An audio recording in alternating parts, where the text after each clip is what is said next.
This is मेघना। I welcome you all to I exam B. तो कैसे हैं आप सब लोग? आई होप आप सभी अच्छे होंगे, आने वाले एग्जाम्स के लिए अच्छे से प्रिपेयर कर रहे होंगे। तो आपकी प्रिपरेशन को और 50% फास्टर बनाने के लिए हम आज आपके लिए लेके आए हैं जो आपका टीयर 1 का क्वेश्चन पेपर था प्रीवियस ईयर 2022 का। उसमें जो क्वेश्चंस आए थे उनको आज हम डिस्कस करेंगे, ठीक है। क्योंकि कई बार होता है जब हम प्रिपरेशन कर रहे होते हैं, किसी एग्जाम को टारगेट करते हैं, तो सबसे पहले हम उस एग्जाम का जो प्रीवियस ईयर पेपर होते हैं सबसे पहले उसे उठाते हैं, ठीक है। अब उस एग्जाम को जब उस पेपर में हम कुछ क्वेश्चन अटेम्प्ट करते हैं तो अब हम देखते हैं कि हमें कितना आ रहा है, कितना नहीं आ रहा है, कहाँ पे हम लाई कर रहे हैं। ओके, तो जो भी बिगिनर्स हैं उनके लिए वीडियो बहुत हेल्पफुल रहेगा, और जो ऑलरेडी प्रिपरेशन कर रहे हैं कुछ समय से उनके लिए भी ये वीडियो हेल्पफुल रहेगा। क्योंकि आप लोग देखोगे कि किसी क्वेश्चन को हम विदाउट पेन कैसे सॉल्व करते हैं, किसको कितनी जल्दी हम सॉल्व कर सकते हैं, इजीली सॉल्व कर सकते हैं। तो बिना किसी देरी के स्टार्ट करते हैं अपना पहला क्वेश्चन यहाँ पे। तो जैसे एक नंबर सीरीज टाइप का क्वेश्चन है, ठीक है। अब आप यहाँ पे जब आप पहला नंबर देख रहे होंगे, अब इस क्वेश्चन को करने के लिए पहले तो आपको क्या होना चाहिए, सारे नंबर्स का स्क्वायर, ठीक है, सारे नंबर्स का स्क्वायर क्यूब याद रखना चाहिए, ठीक है। एटलीस्ट 10 से लेकर 30 तक आप स्क्वायर याद रखो, 10 से 20 तक क्यूब याद रखो, ठीक है। यहाँ पे अब क्या है, फर्स्ट क्वेश्चन हम फर्स्ट नंबर देख रहे हैं। फर्स्ट नंबर आपका किसी का क्यूब है, 1 है लास्ट में। क्यूब किसका है? ये 1 का क्यूब है, करेक्ट। नेक्स्ट इसको देखिए, यहाँ पे ये क्यूब किसका होगा? लास्ट में 7 है, तो किसका क्यूब होता है ये 7 पे, और यहाँ पे ये 20 से नीचे ही क्यूब होगा किसी ना किसी का, तो ये 13 का क्यूब है। यहाँ पे आप आगे देख रहे होंगे ये क्यूब किसका होगा, क्योंकि क्यूब में पीछे से जो आपका यूनिट डिजिट होता है वो आपका हमेशा सेम होता है। सेम मतलब 1 के क्यूब के पीछे 1 ही आएगा, 2 के क्यूब के पीछे 8 आता है, 3 के क्यूब के पीछे 7 आता है, जैसा हमने यहाँ पे देखा। 8 के क्यूब के पीछे आपका क्या आता है? 2 आता है। फिर आपका 4 है, 4 के पीछे क्या आता है? आपका 4 ही आता है। 5 के पीछे 5 आता है, 6 के पीछे 6 ही आता है, 7 के पीछे आपका क्या आता है? यहाँ पे 3 आता है। नेक्स्ट इसमें 9 के पीछे आपका क्या आता है? 9 ही आएगा। तो इस तरह से कुछ ये क्यूब होते हैं जिनका यूनिट डिजिट ऐसा रहता है। अब हमें पता था कि 1 है, तो यहाँ पे 1 किसी का यूनिट डिजिट 1 होना चाहिए, वही नंबर होगा। सेम ऐसे यहाँ पे 7 था, तो हमने पता लगा लिया कि ये 13 का क्यूब है, ठीक है। इसमें अभी 6 8 5 9 है। अब 9 है तो ये किसका क्यूब होना चाहिए? 9 का, जिसके पीछे से 9 हो, ठीक है। अब ये 20 से नीचे ही होगा, क्योंकि 20 से अबव बहुत ज्यादा, क्योंकि हमारे पास अगर आप देखो ध्यान से तो 20 का जो क्यूब होगा ये तो इजी है पता लगाना। 2 का क्यूब 8 होता है, और अगर 1 0 का हम क्यूब बनाए तो 3 0 आते हैं, 8000। 20 का जो क्यूब होता है वो 8000 होता है, तो ये जो है 8000 से नीचे ही है, तो ये जो है नंबर वो 20 से नीचे ही होगा। तो यहाँ पे ये जो है क्यूब किसका नंबर का है? ये 19 का क्यूब हो जाएगा। अब हम पैटर्न यहाँ पे देखें, अगर यहाँ पे पैटर्न देखें हम, तो यहाँ पे हमको पता चल रहा है पहला नंबर जो है वो 11 का क्यूब है, नेक्स्ट नंबर इज 13 का क्यूब है, फिर हमारे पास यहाँ पे एक गैप है, और उसके बाद आपके क्या है? 19 का क्यूब है। अगर मैं यहाँ पे पता लगाऊं, यहाँ पे 2 का गैप दिख रहा है, यहाँ पे भी अगर मैं 2 का गैप बनाऊं तो ये नंबर 15 का क्यूब होना चाहिए। फिर पर 15 और 19 में 4 का गैप हो जाएगा, यहाँ पे वो पैटर्न फॉलो नहीं कर रहा है। यहाँ पे एक और पैटर्न लग सकता है, अगर आप ध्यान से देखो, ये भी नंबर एक प्राइम नंबर है, ये एक नंबर प्राइम नंबर है, यहाँ पे 19 भी आपका क्या है? एक प्राइम नंबर। प्राइम नंबर क्या होते हैं? जो किसी के भी टेबल में नहीं आते। सिंपली आपने ये तो पढ़ा ही होगा बचपन में, तो आप ये ध्यान रखो, जो किसी के भी टेबल में नहीं आते हैं वो आपके प्राइम नंबर हो गए, या फिर किसी से डिविजिबल नहीं होते हैं। यहाँ पे आपका 13 और 19 के बीच में एक और प्राइम नंबर होता है जो कि क्या है? 17। अगर यहाँ पे इसका मतलब मुझे 17 का क्यूब चाहिए, तो 17 का क्यूब इनमें से क्या होगा? अभी जैसे हमने यहाँ पे देखा 7 का क्यूब के पीछे लास्ट में क्या आता है? 3 आता है, तो first will be the correct answer. यहाँ पे आपका जो आंसर होगा वो क्या होगा? फर्स्ट होगा यहाँ पे। चलिए सेकंड क्वेश्चन देखते हैं। आई होप आपको फर्स्ट वाला समझ आया होगा। इन अ सर्टेन कोड, ठीक है, language crust is written as 2019 ऐसा करके लिखा हुआ है, ठीक है। अब आपके पास जब भी किसी लेटर से डायरेक्ट एक नंबर फॉर्म हो जाता है, तो आपको पता है वो कैसे होता है? जरूर उस लेटर का कोई प्लेस वैल्यू भी चेंज हो रहा है, तभी जाके एक नंबर यहाँ पे आपको मिल रहा है। अगर ध्यान से देखो, यहां पे हम दूसरा पे लिख लेते हैं,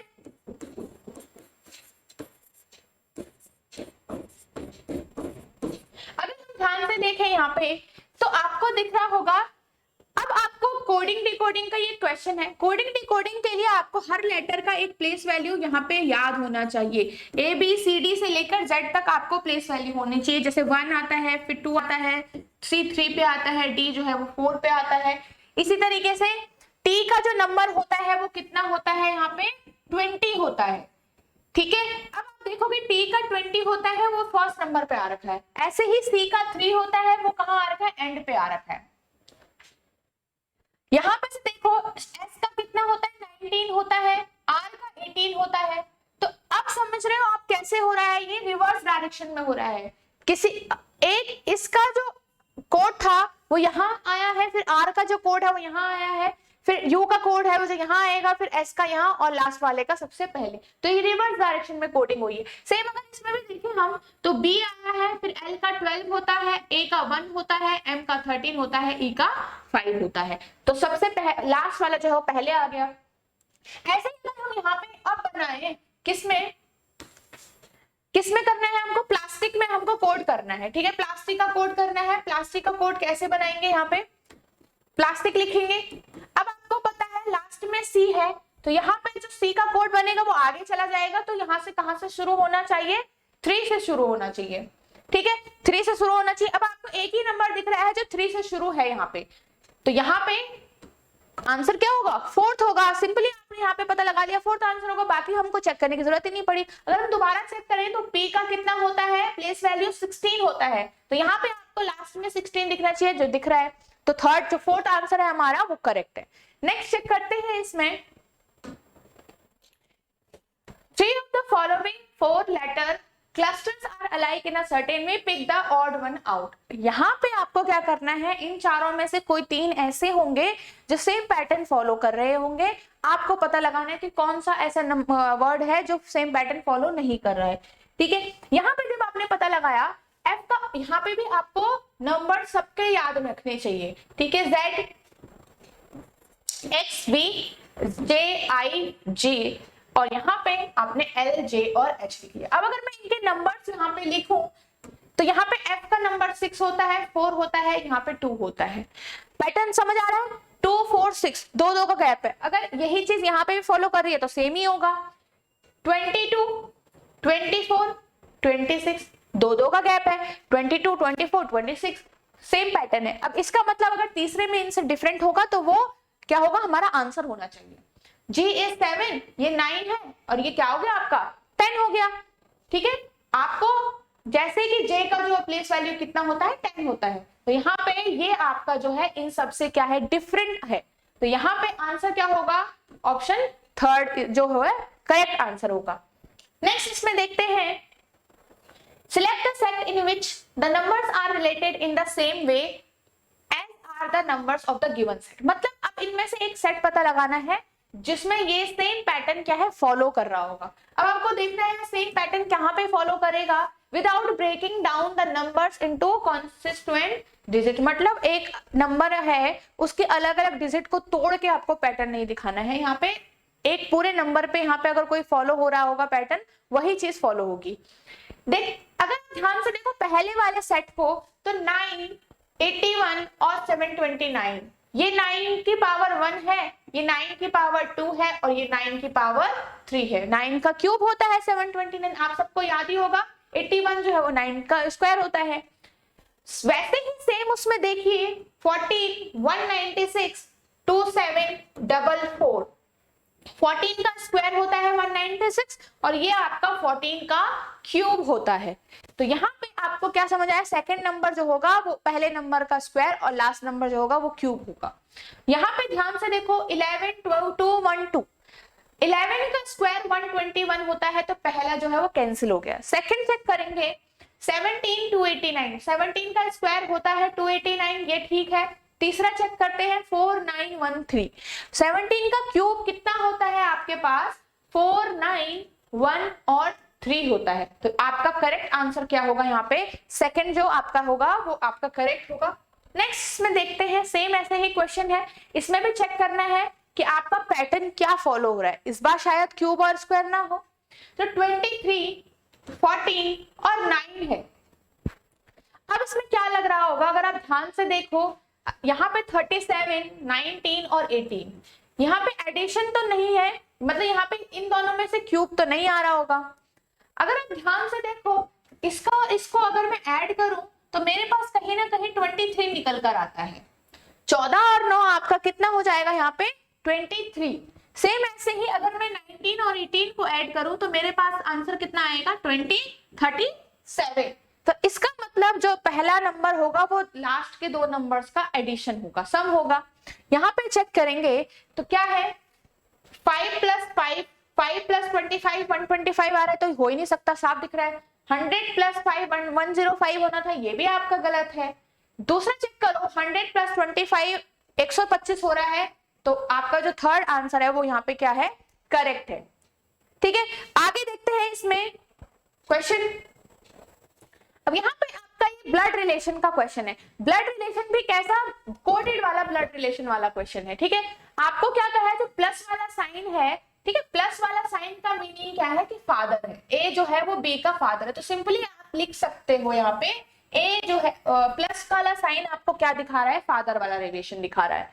सेम अगर माइनस का साइन आपको क्या दिखा रहा है, मदर वाला रिलेशन दिखा रहा है, तो माइनस का साइन जो होगा वो मदर वाला रिलेशन यहाँ पे दिखा रहा है। नेक्स्ट क्या है, मल्टीप्लाई वाला जो साइन है वो आपको क्या दिखा रहा है, ब्रदर वाला साइन दिखा रहा है। क्या दिखा रहा है, ब्रदर का साइन दिखा रहा है। ठीक है, तो यहाँ पे हमने तीनों का मतलब लिख लिया साइड में। अब आप पता कर सकते हो, आपको बताना है क्यू जो है वो सन किसका होना चाहिए, पी का सन होना चाहिए। अब आप देखो क्यू जो है वो पी का सन होना चाहिए।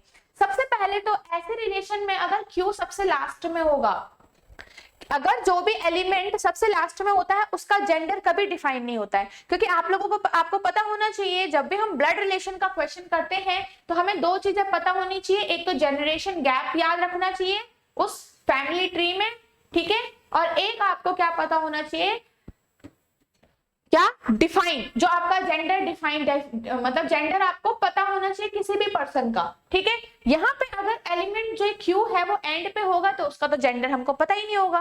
क्यों नहीं पता होगा, अगर मैं इस रिलेशन को लेके चलूं, जो पहला ऑप्शन दिख रहा है आपको R - Q, R जो है वो मदर है Q की, कुछ इस तरह से आप फॉर्म करोगे।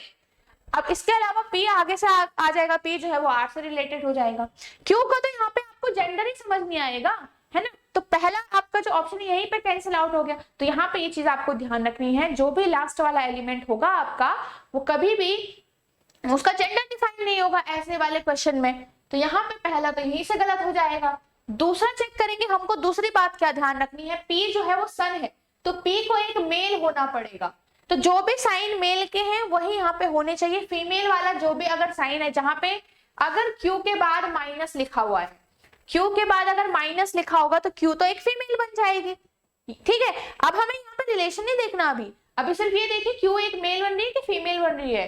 तो यहाँ पे अगर Q जो है, Q के बाद माइनस है, तो Q इस वाले में भी एक फीमेल है और इस वाले ऑप्शन में भी एक क्या है, फीमेल है। इस वाला जो एक हमारे पास ऑप्शन बाकी रह गया, बाकियों को एलिमिनेट करने के बाद ऑप्शन 4, तो ऑप्शन 4 जो है वो आपका करेक्ट आंसर होगा। अगर हम इसको ही एक फैमिली ट्री में यहाँ पे फॉर्म करें तो हम कैसे बनाएंगे, यहाँ पे बनाते हैं इसको P - Q। P जो है वो Q की क्या है, मदर है, और Q जो है वो R के क्या है, P जो है Q जो है वो R का क्या है, यहाँ पे ब्रदर है। ठीक है, सॉरी ब्रदर नहीं, फादर है। Q जो है वो R का क्या है, फादर है।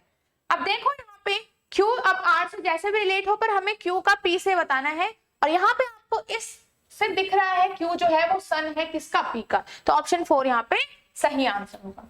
नेक्स्ट देखते हैं, इसमें ये भी आपका एक कोडेड ब्लड रिलेशन का क्वेश्चन है। यहाँ पे आपको अब एक फैमिली ट्री दिया हुआ है, मतलब एक एक्सप्रेशन दिया हुआ है, इसे क्या बोलते हैं हम, एक्सप्रेशन बोलते हैं। अब ये एक्सप्रेशन जब दिया हुआ है, इसको आपने इस कोड को डिकोड करना है, रिलेशन लिखना है और डायरेक्ट एक फैमिली ट्री बना देना है, जिससे आपको फिर क्या बताना है, यहाँ पे Q जो है वो K से कैसे रिलेट करेगा। Q को K से रिलेट करना है, K आपका ये रहा, Q आपका ये रहा, तो Q से ही हम स्टार्ट करते हैं।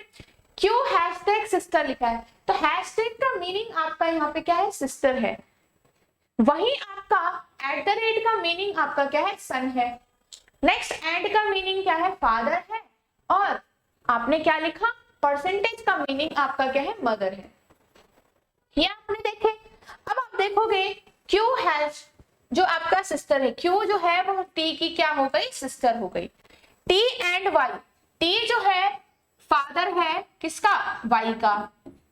वाई यहाँ पे एट द रेट लिखा हुआ है एम के साथ, तो वाई किसका सन हो गया, एम का। अगर वाई ऑलरेडी टी का सन था तो एम का भी अगर सन होगा तो टी और एम जो है वो मैरिड कपल होंगे।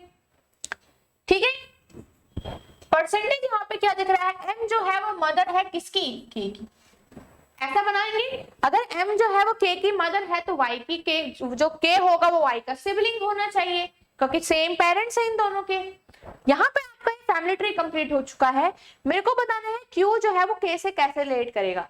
क्यू, ये तो आपको साफ पता लग रहा है, क्यू जो है वो क्या है, के की आंट है, दिख रहा है ना, आंट है। और कैसे आंट है, पैटर्नल आंट है। पैटर्नल आंट मतलब उसके फादर की सिस्टर है, ठीक है, उसके क्या है, फादर की सिस्टर है। तो ऑप्शन 4 यहाँ पे क्या होगा, करेक्ट आंसर होगा। नेक्स्ट चेक करते हैं यहाँ पे। अब आपका ये मैथमेटिकल ऑपरेशन है, क्या कहा गया है, bye interchanging the given two numbers. कौन से नंबर्स, ये दोनों 3 and 8, इनको अगर इंटरचेंज करेंगे मतलब 3 की जगह पे 8 लिखेंगे, 8 की जगह पे 3 लिखेंगे। Which of the following equation will be not correct, मतलब इनमें से कौन सी ऐसी इक्वेशन है जो करेक्ट नहीं होगी। ठीक है, इस बार करेक्ट नहीं ढूंढना है, नॉट करेक्ट ढूंढना है। 7 + 3, अब ये 3 है तो यहाँ पे 8 हो जाएगा। अब यहाँ पे अगर बॉड मास के हिसाब से देखो तो 4 divided by 2 it will be 2। ठीक है, अगर इस वाले में यहाँ पे 3 होगा तो यहाँ से 2 आ जाएगा, 2 × 3 9 आ जाएगा यहाँ पे, ठीक, यहाँ पे 6 आ जाएगा पूरा।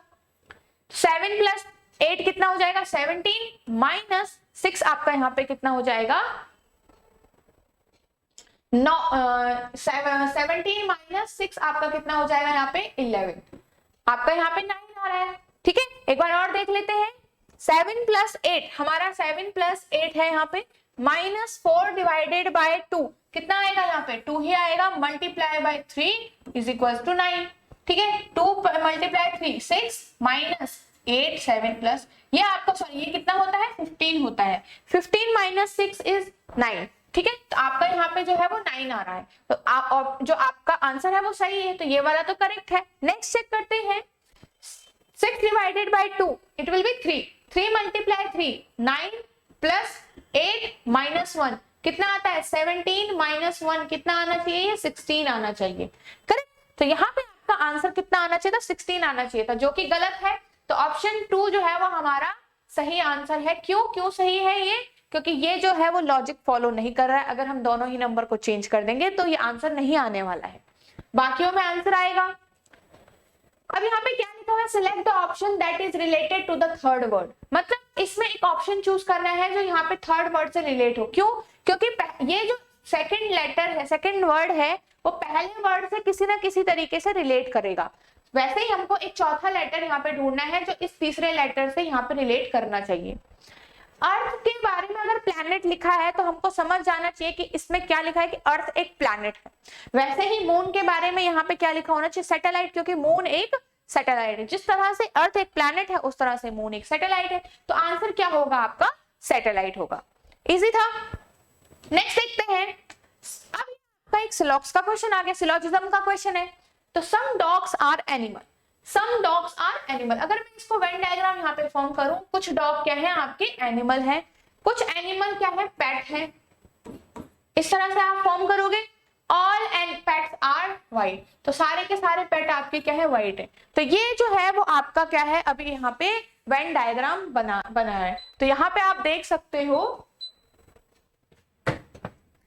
नेक्स्ट इसमें देखो, चेक करेंगे कंक्लूजन सही है कि नहीं है। सम डॉग आर व्हाइट, देखो सम डॉग कह रहे हैं व्हाइट है।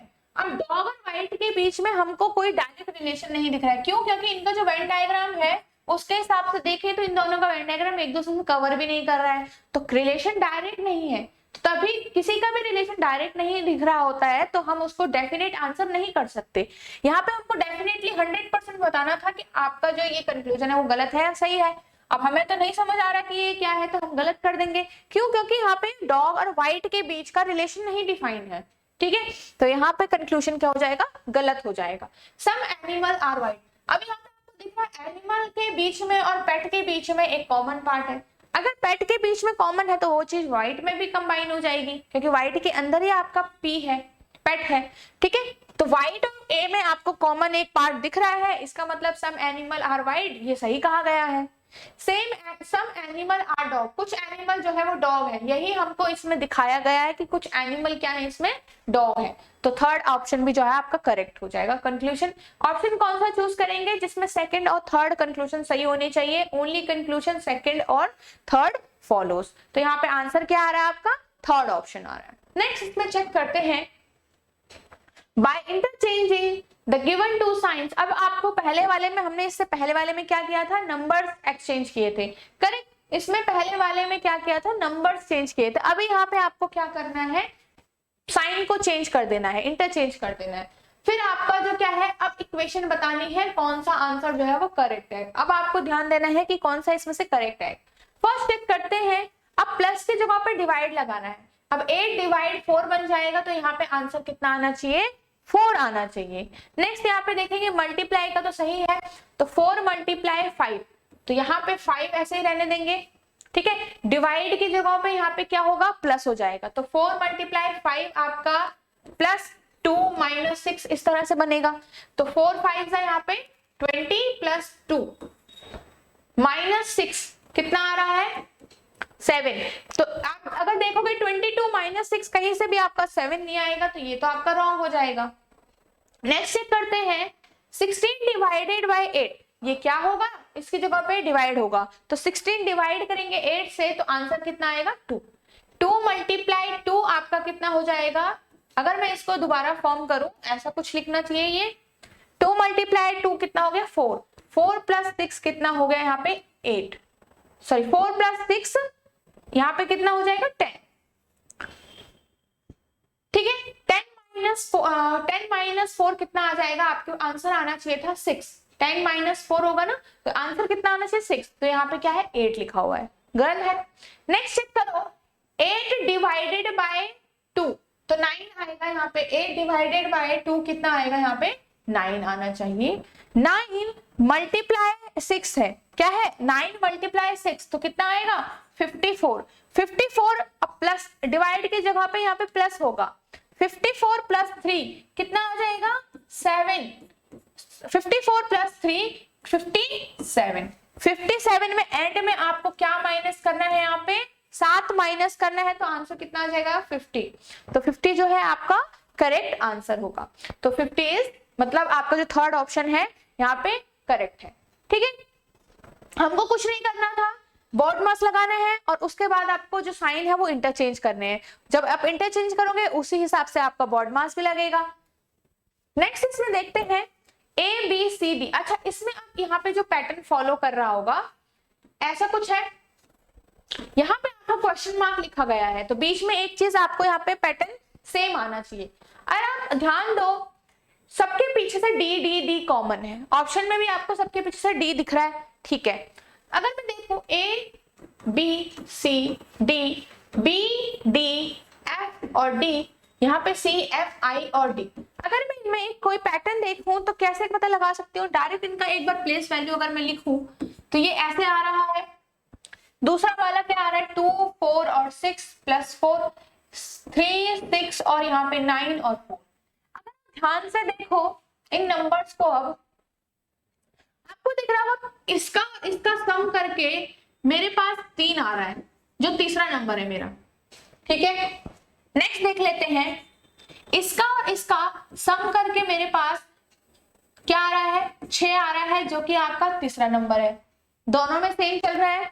नेक्स्ट देखो, 3 और 6 को ऐड करके मेरे पास 9 आ रहा है, जो कि तीसरा नंबर है। तो सब में सेम पैटर्न फॉलो कर रहा है, तो यहाँ पर आपका ऐसा ही कुछ आना चाहिए जिसके लास्ट में डी हो। डी तो सबके लास्ट में, तो पहला ऑप्शन देखो यहाँ पे डी का जो, अगर मैं यहाँ पे इसको अलग से लिख दूं तो डी 4 प्लस 8, तो यहाँ पे 12 वाला एक जो आपका क्या आना चाहिए था?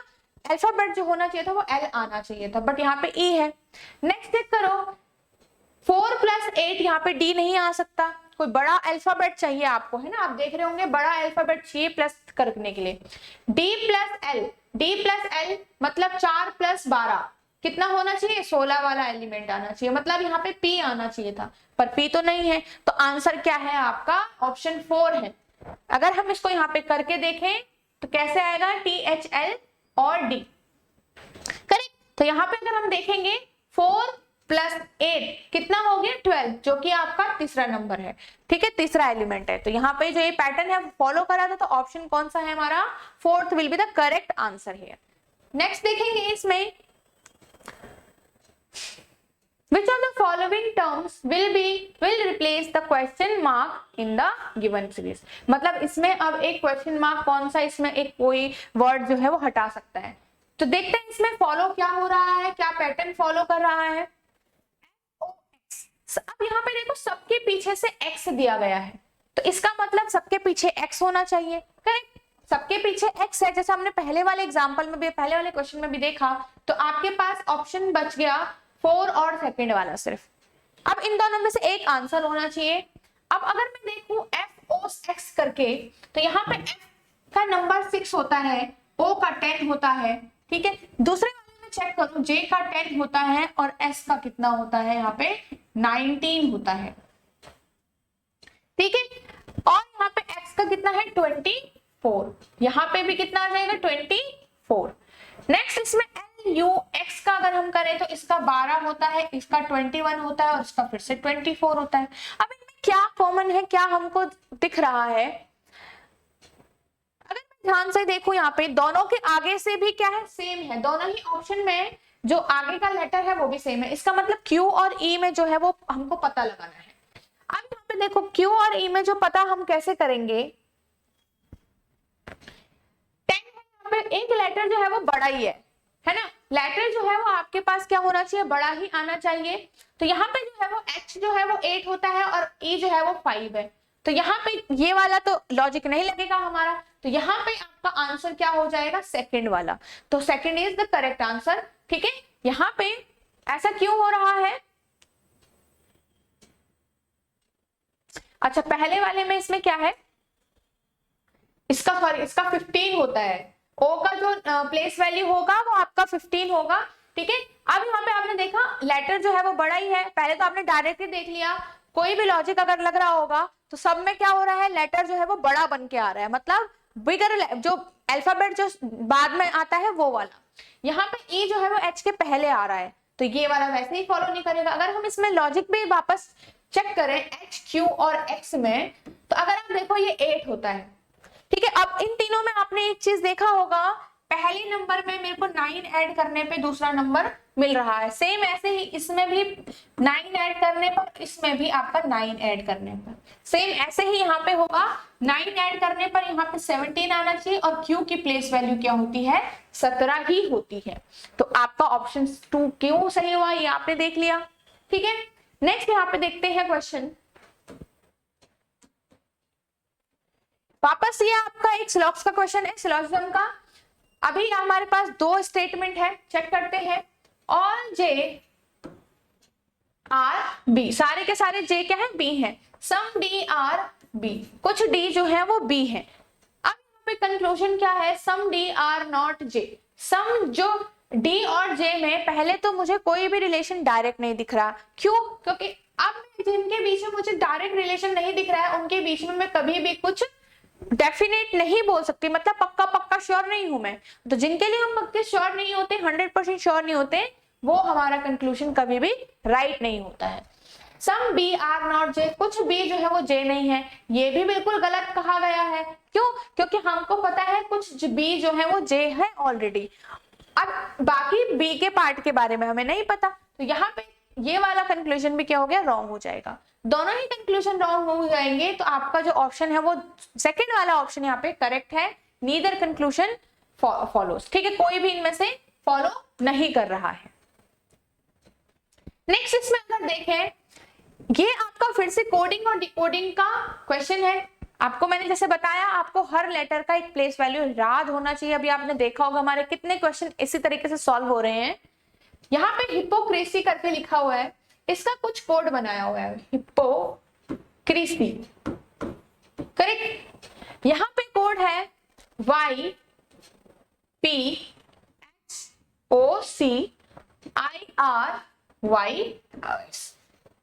ठीक है। नेक्स्ट वाले में भी देख लेते हैं, यहाँ पे IPORTA, जो दूसरा वर्ड क्यों होता है हमारे पास, ये दूसरा जो वर्ड का कोड दिया है क्यों दिया है, जो हमने पहले वाले में जो पैटर्न लगाया है वही दूसरे वाले में भी फॉलो कर रहा है या फिर नहीं कर रहा है। अगर कर रहा है तो इसका मतलब वही पैटर्न सही है, ठीक है। तो यहाँ पे इंपॉर्टेंट का क्या बन रहा है आपका, MPIORATTN, ऐसा कुछ है। यहाँ पे हम चेक करेंगे,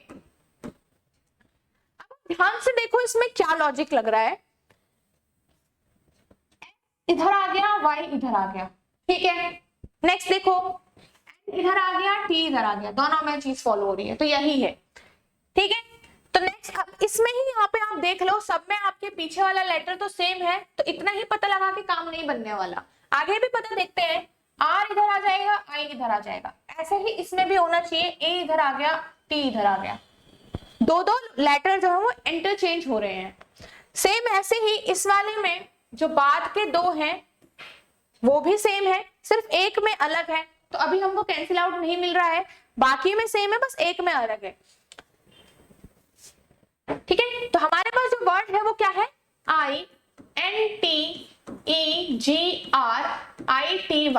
तो आगे से Y और T तो आएगा ही आएगा, I और R आ जाएगा, पहले I आना चाहिए फिर R आना चाहिए इस कोड के हिसाब से। तो I R हमको तीन ऑप्शन में दिख रहा है अभी, बाकी एक ही ऑप्शन यहाँ पे रॉन्ग हो सकता है, जो कि कौन सा है, दूसरा वाला, ठीक है। यहाँ पे देखते हैं, नेक्स्ट देखते हैं आगे क्या हो रहा है। O और C जो है वो सेम है, अभी भी उनका पैटर्न सेम है, सीक्वेंस सेम है, O और R यहाँ पे भी सेम है, इसका मतलब सेकंड जो दो लेटर होंगे बीच मिडिल में वो सेम जा रहे हैं। तो यहाँ पे भी देखो, इनके बाद इन चारों को एक्सचेंज करने के बाद जो ये बीच का लेटर है वो सेम होना चाहिए, E और G ही आना चाहिए आपका। तो बीच में आपके पास E और G इसमें है, इसमें है, इसमें नहीं है, तो तीसरा भी एलिमिनेट हो गया। अब देखो आपके पास इन दोनों में एक कहाँ है, आपके पास I आगे से, तो N तो सेम है, दूसरा लेटर जो है वो डिफरेंट है, तो यहीं पे अब हमको चेक करना है, बाकी चेक नहीं करेंगे। दूसरा लेटर कैसे बन रहा है, यहाँ पे H देखो आपका लास्ट में आ गया, फिर आपका क्या किया इन्होंने, पहला लेटर आपका एंड पे आ रहा है और फिर बाकी दोनों लेटर एज इट इज आगे आ जा रहे हैं। सेम ऐसे यहाँ पे भी होना चाहिए, पहला लेटर एंड पे आ रहा है और बाकी जो दोनों है वो सेम आगे की तरफ शिफ्ट हो गए हैं, ठीक है। ऐसे ही यहाँ पे होना चाहिए, आई जो है वो यहाँ आना चाहिए और बाकी के दो लेटर आगे की तरफ शिफ्ट हो जाने चाहिए, करेक्ट। तो यहाँ पे आंसर आपका क्या आ रहा है, अब आप देख रहे होंगे NTI, यहाँ पे NIT लिखा हुआ है, तो पहला जो ऑप्शन है वो करेक्ट होगा यहाँ पे। तो पहला आंसर इज, पहला option will be the correct answer, ठीक है। कैसे किया हमने, एक एक करके अपने सारा कोड पता लगाया कि कौन से किस तरह से पैट जो लॉजिक है वो फॉलो कर रहा है। यहाँ पे कोई प्लेस वैल्यू नहीं थी, यहाँ पे सिर्फ क्या हो रहा था, एक्सचेंज इंटरचेंज हो रहे थे, कुछ शिफ्ट हो रहे थे, ठीक है। नेक्स्ट अब आपका ये एक फिगर वाला क्वेश्चन है। अब इसमें क्या है, अगर फिगर को हम ध्यान से देखें, select the suitable figures from answer which would replace the question mark, यहाँ पे कौन सा इन चारों में से फिगर आना चाहिए वो बताना है आपको।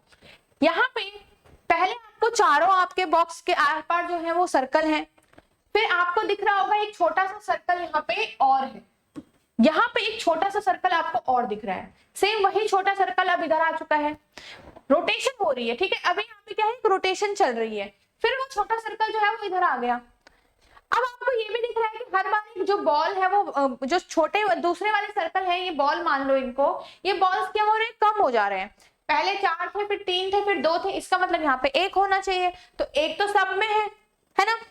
अब पैटर्न क्या है, पहले वाला जो ये जो छोटा वाला सर्कल था वो इस साइड था, इस डायरेक्शन में, अब वो देखो इस डायरेक्शन में आ गया, फिर वो देखो इस डायरेक्शन में आ गया, ऐसे करके कुछ है, हाँ ऐसे करके। अब वो किस डायरेक्शन में आना चाहिए आपका, अब ऐसे में है तो अब लास्ट में ऐसे वाले डायरेक्शन में आना चाहिए, ठीक है।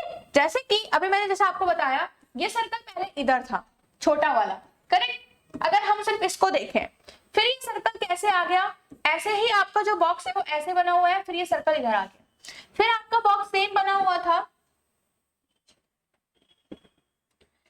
सर्कल यहाँ था तो अब कहाँ आ जाएगा, यहाँ आ जाएगा, यही आया हुआ है। फिर अब ये सर्कल जो है आपका कहाँ आना चाहिए, यहाँ आना चाहिए, बिल्कुल, क्योंकि ये हो गया पैटर्न आपने देखा कैसे चल रहा है, तो इस साइड आपको जो ये सर्कल है वो इस साइड को आना चाहिए, तो आपका ऑप्शन क्या है, फोर्थ जो है वो आपका ऑप्शन जो है वो करेक्ट होगा। ठीक है, इसके साथ आपने एक और चीज देखनी है, इनका भी कोई पैटर्न लग रहा होगा, बाकी तो हम इससे भी पता लगा सकते हैं, इसमें आंसर जो होगा वो फोर्थ आंसर होगा। नेक्स्ट इसमें देखते हैं, ये भी आपका एक फिगर का क्वेश्चन है, select the option figure in which the given figure is embedded as its part. मतलब ये जो फिगर आपको दिया गया है, ये बड़ा सा ये छोटा सा फिगर, ये इन चारों में से किसके अंदर रखा हुआ है, हमें पहचानना है पैटर्न के किसके अंदर ये सेम इस तरह से बन रहा है और रोटेशन नहीं हो रही होगी, मतलब एज इट इज जैसा है ये वैसा ही होगा। पहले वाले में देखो ये आपको दिखते रही है ये वाली लाइन, पर ये पूरा क्रॉस होना चाहिए था, वो तो नहीं है, बाकी और कुछ है, क्योंकि आपका डायरेक्शन यही वाला होना चाहिए, क्योंकि रोटेशन तो है नहीं, तो बाकी इनमें से और हमको यहाँ पे नहीं फॉर्म हो रहे हैं। नेक्स्ट इसमें चेक करो, इसमें तो है ही नहीं, इसमें भी ऐसा कुछ आ रहा है, हमको ऐसा चाहिए। फोर्थ वाले में चेक करेंगे, यहाँ पे हमको ऐसा और ऐसा हमको चाहिए, मिल रहा है, बिल्कुल यहाँ पे मिल रहा है, अगर आप ध्यान से देखो तो इसके बीच में आपको क्रॉस दिख रहा है और आगे तक भी लाइन यहाँ पे लिखी गई है। हमको पैटर्न कैसे चाहिए था, ऐसा कुछ चाहिए था, और यही आपके क्या है फोर्थ वाले ऑप्शन में भी लिखा गया है। ठीक है, तो फोर्थ आपका जो है वो करेक्ट आंसर है।